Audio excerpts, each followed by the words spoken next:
All right, back here at CES Unveiled, you know what? These booths, they draw me in with the sweet treats. It's kind of unfair, but then when you see these macarons, it's like, there's a reason why they're here. So I'm here at G's booth. Andre is here with me. Also, Jackie Joseph, Best Baker in America, Season 4. Just want to drop that on you. But Andre, can you tell me what we're looking at here? So this is the GE Profile Smart Mixer with AutoSense, a labor of love and a reinvention of an iconic category. I don't know how smart it is, so what can this do? So it really starts with intelligent design. We just tried to think from the ground up, how do you make the best mixer that's ever been and address every conceivable pain point and enable more people to grow their love of baking. So you see it right here, every touch point, these are what we call our lift and lock arms. Everything's been brought up front, so ambidextrous right in front of you. We've reinvented how attachments go into a mixer. No more groove that rotates. So you can just go in, as long as you're straight up, it'll click. One little pull down there, the attachment drops right into your hand. The controls are right up in front of you. We've brought a digital readout in. It has an integrated scale in the base to help you weigh your ingredients. We want to teach people to weigh their ingredients. Helps for more consistent results. Wow. That's what we do in our kitchen. I'll show you our integrated timer as well. It's really all about having intelligent design. So here we've got a little timer feature. I'm going to set it for 15 seconds. And again, this is value you get right out of the box without commissioning the product to Wi-Fi. But let's just do a little run. Lots of recipes call for you to run the mixer for a duration. We'll select our speed. This is just going to start on its own. The timer's no longer a cue for me to do something. The timer's a cue for the mixer to do something. So this mixer is going to run that timer out to 0. It's going to stop automatically. Right, so that's a lot of what we brought into just the touch points of the product before you make it a connected product. But when you commission this and pair it with our Smart HQ app, that's where we're able to take it to the next level and leverage everything I just showed you and do guided recipes, for example. It's kind of streamlined everything together, especially the scale itself is one of the greatest features, I think. You're not having to run around and try to grab all your scales. It's built in. You can measure directly into the bowl, which is huge. And then the timer itself is just going to be a huge game changer, especially for myself. So that way I'm going to have more consistent product, and it's just going to be something that's going to help save me during times of business. When is this available? How much will these be? So it's available now. It launched with Crate and Barrel on December 1st for pre-sale. We are now shipping product. People are really excited about it, which is not surprising. So there are back orders, but you can order this at crateandbarrel.com today. Okay. We're really excited about it. We're assembling this at our micro factory in Louisville, Kentucky. Wow. So this is designed and assembled in the U.S. A lot of tech for the U.S., and we're really proud of it. Cheers to that. Yeah, we got a toast. They got me with the sweets, y'all. CES Unveiled. Yes.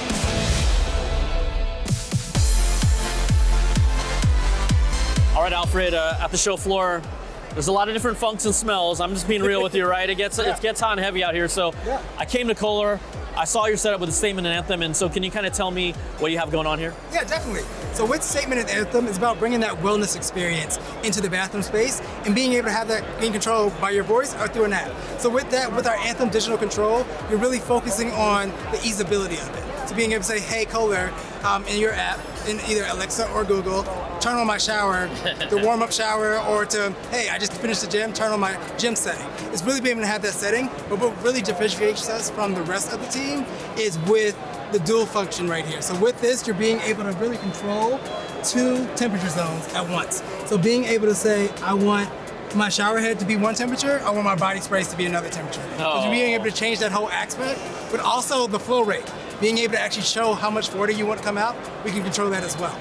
So this panel can talk to, like you said, this is like the body shower here. Yep. This is the shower head. This is like a wand. Hand You're shower, able to independently control it. Each one. Digitally as well. Yep. Now, I know that this is a product lineup that has been out, but you guys are also going to be showcasing other stuff at your booth, is that right? Yes, that is correct. So we'll be showcasing all of our new smart toilets. Yeah. So our new NUMI 2.0 is coming out this month. So with that, definitely come to the Venetian Expo booth to see that. Our new stillness bathtub, the overflow Japanese flow tub with the moat, will also be coming out and launching this year that we have not released yet.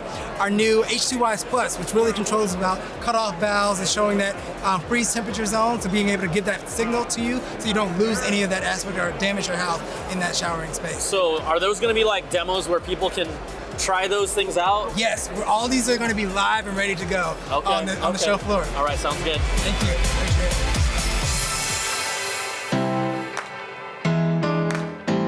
We like to keep it smart here, and smart cities, obviously a big emerging trend here at CES. So I thought, hey, let's go hang out with ACWA, meet my friend Jean-Francois, and this is the Pathfinder? Yes, this is Pathfinder you can see here. It's aimed at larger clean water pipes. It operates while the pipes are still running. That means in water and in pressure. And the aim is to help water utilities and to tell them precisely when and where they should renew specific section of the pipes. Because you see those pipes are quite old. They're on average between 60 to 70 years old. And the water utilities are having difficulties knowing which ones they should be renewing when. And the pipe is very expensive. It costs between $200,000 to $800,000 per kilometer to renew. So basically telling them exactly which kilometers they should do in which year is a really very important data information. They can really drill down specifically, right? Because what exactly is, we see this animation, but can you tell us, what is the Pathfinder actually doing when it goes in the pipe? So basically, everything is embedded on the Pathfinder.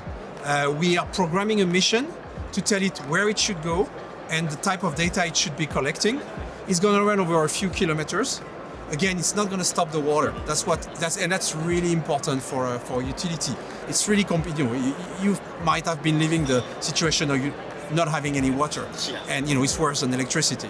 So basically it runs with water, and it's going to collect things like high definition image, residual thickness measurement. It's going to locate corrosion. Basically, it's going to do whatever the customer is asking the water utility to know exactly what's the condition of the pipe. And then we're going to take back the data when the mission is finished, because we have no connection during the mission. And then we're going to synthesize those data to be able to identify the really damaged sections. And there's going to be some green, orange, red section on the pipe. And the customer will know, and we have a really very concise and obvious vision of where it should be doing the works. So with the Pathfinder, I'm assuming, but maybe I'm wrong, this is benefiting utility companies, cities, right? Is that who you're trying to target? And how much, arguably how much money, resources, time, it can save a lot, right? It removes a lot of headaches and pain points. Well, as I was saying, the cost of renewal is $200,000 to $800,000 per kilometer. We don't represent more than 3 to 5% of the cost of renewal. That's our aim. But also to help water utilities curb the increase of the cost of water price. As the network is getting older and older, we're going to help them gaining performance. Amazing. Well, thank you so much, Jean-Francois. It's really, really Most cool. welcome. Yeah. Okay, I've had so much fun checking out all the latest tech here. And if you just think about it, right? This is just a taste, just a little taste of what's coming at CES 2023. I'm gonna keep on checking out the floor. We'll see you.